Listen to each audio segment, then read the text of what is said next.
السلام عليكم سو dhawaada saaxiibayaal muuqaalkan waxaan rabaa inaan ku soo gudbiyo company-gan loo yaqaano Atiora oo ah company maalgelineed oo aan rabaa inaan muuqaalkan si faahfaahsan uga hadlo waxa uu qabto iyo sharciyeynimadiisa iyo la isku haleyn karo company-gan muddo dheer ayaan ku sameeyay research dheer baan ku sameeyay waxaan filayaa in muuqaalkan marka qof walba dhameysato inaad ku qanci doontid waxa aan ku soo gudbin doono insha Allah sidoo kale wixii su'aal aad qabtaan marka muuqaalkan aad dhameysaan idinka noqdana comment-iga ayaa igu reebi doontaan kadibna muuqaalkana waa shaqeyn doontaan sidoo kale marka company-ga ku qanacdaan link-ga la iska diiwaan gelinayo ee saxda ah waxaa idin dhigi doonaa description-ka muuqaalkan hoostiisa idin dhigi doonaa sidoo kale telegram-yada channel-yada waad heli doontaan sidoo kale si khaas ah waa isoo weydiin kartaan oo link-ga saxda ah waa idin soo diri doonaa haddii aan si toos ah u guda galno muuqaalkan shirkadda waxaa loo yaqaanaa Atiora waxay ka dhisan tahay dalka Australia oo shirkad bixisa ama company bixiya investment iyo dhowr ah oo kala duwan marka koowaad haddii slides-keena ku laabano company-gani wuxuu sameeyaa dhowr investment oo kala duwan laakiin intayna investment-yada gudaha u gelin company-gan marka koowaad wajahadiisa slides-kan markaad akhriyaysid sharciyada iyo shahaadooyinka iyo aqoonsiyada uu haysto ayuu ku soo bandhigayaa dib baynu ku xaqiijin doonaa shahaadooyinkan inay run yihiin iyo cidda bixisay dabagal dheer baan ku samayn doonaa wajahada labaad waxaa ku qoran founderska shirkaddan labadan nin ee isdhalay ayaa ku qoran ninkan koowaad ee odayga ah waa ninka shirkadda maalgelinta guud bixiyay kan yarna waxa weeye aasaasaha shirkadda sidoo kale waa maamulaha shirkadda labadan nin waxay ka soo jeedaan Europe bay ka soo jeedaan gaar ahaan dalka loo yaqaano Czech Republic ninka odayga ah isagu shirkado waaweyn buu madax u yahay oo ka soo shaqeeyay sidoo kale ninkan yar isaguna muddo aad u dheer ayuu ka shaqeynayay lacagaha cryptocurrency-yada sidoo kale waa trader cryptocurrency-yada aad ugu xeel dheer marka labaad company-gan business-yada iyo investment-yada uu sameeyo ama shaqooyinka uu qabto hadhow tole qofka investor-ka ah uu ka heli doono faa'iidada iyo macaashka wala ka soo saari doono afartan ayaa ugu waaweyn margin trading waxa weeye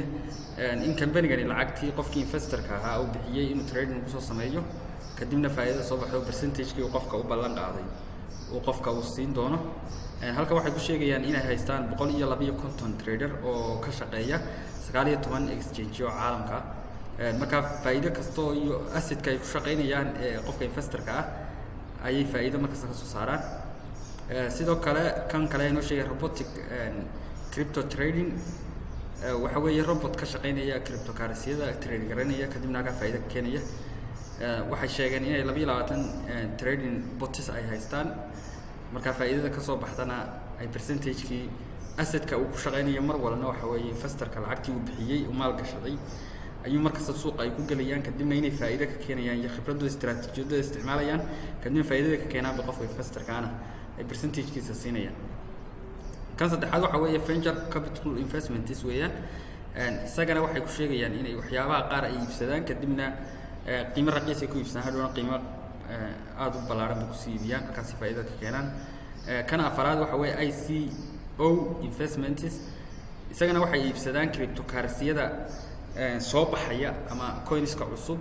sidoo kale cryptocurrency-yada qiimahooda aad u jaban yahay kadibna marka qiimo uu yeesho ayay dib u iibiyaan iyagoo isticmaalaya istiraatiijiyadooda iyo khibradooda kadibna si faa'iido ka soo saaraan afartaas ugu waaweyn meelaha ay lacagta ka soo saaraan page-ka labaad wuxuu inoo sheegayaa road map-ka shirkadda iyo higsiga ay leedahay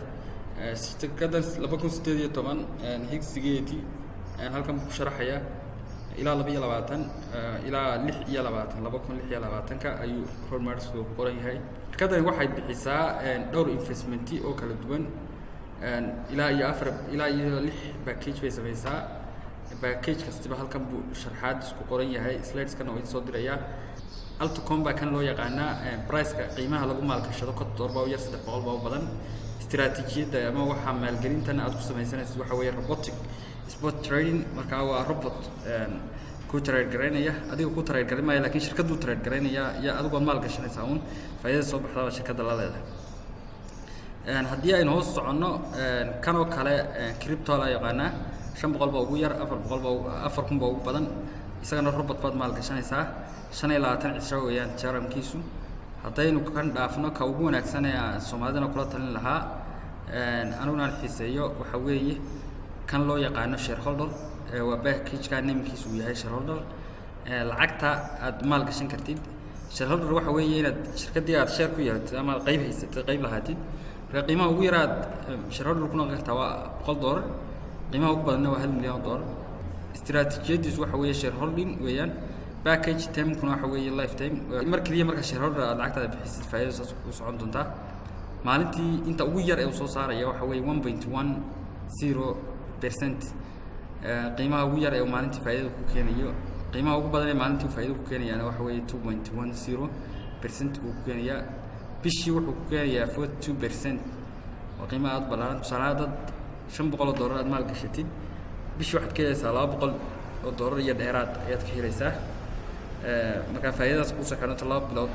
ayaad faa'iidadaadii iyo lafahaagii baad ku qaadan kartaa sidoo kale company-ga waxyaabo ku wanaagsan waxa kamid ah withdrawal-ka oo aad daily maalin kasta ula bixi kartid marka dhowr suuq ka gaadho waad bixsan kartaa ma jirto waqti ay kugu xidhan tahay sidoo kale company-gani fursad kale uu leeyahay oo ah inaad marketing u samaysid ama team building aad samaysid teamka aad samaysanaysidna faa'iidooyin kala ku soo heli kartaa laakiin markasta waajib maaha haddii aad lacag maal gashatid oo lacagtaad maal gashatid guud kumaad kala socon kartaa markasta iyaga faa'iidadooda aad ka helaysaa laakiin haddaad wax kaloo dheeraad u baahan tahay team baad dhisan kartaa marka leader baad noqon kartaa dhowr marxaladood buu leeyahay team builderku markasta waad kasii dallacaysaa markastoo teamkaagu aad u sii koro sidoo kale waxyaabaha kale aan rabo inaan halkan idinku sheego waxa weeye company-gan inaan iska hubino sharci ahaantiisa iyo meelaha uu ka diiwaan gashan yahay iyo waxaan uu sheegtay oo dhan inay run tahay iyo in kale oo ah waxa ugu muhiimsan ee aynu rabno inaynu ku kalsoonaano company-gan wuxuu sheegtay inuu shahaadooyinkan haysto una ka diiwaan gashan yahay dalka Australia shahaadooyinkiisa shahaadadan baa ka mid ah waxa uu sheegay inuu shahaadadan ka haysto ASIC oo ah hay'ad u qaabilsan dowladda Australia inay diiwaan geliso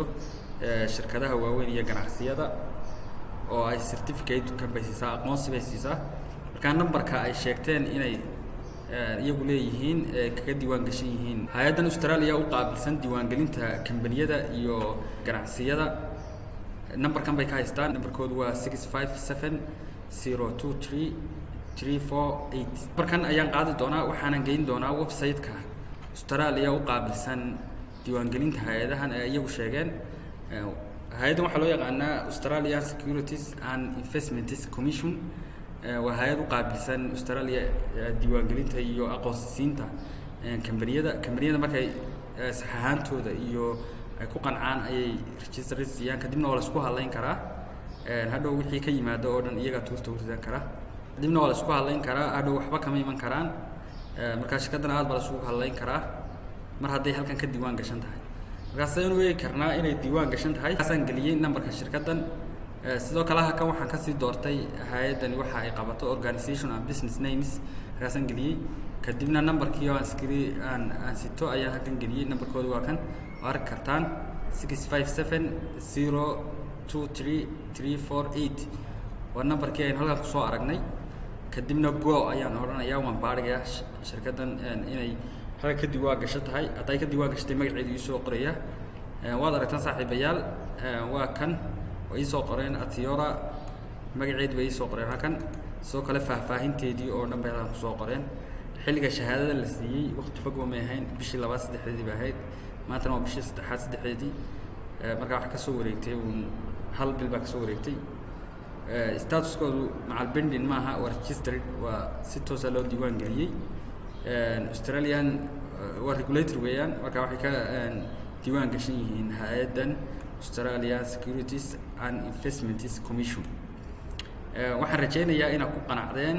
shirkadan inay si sax ah horta u diiwaan gashan tahay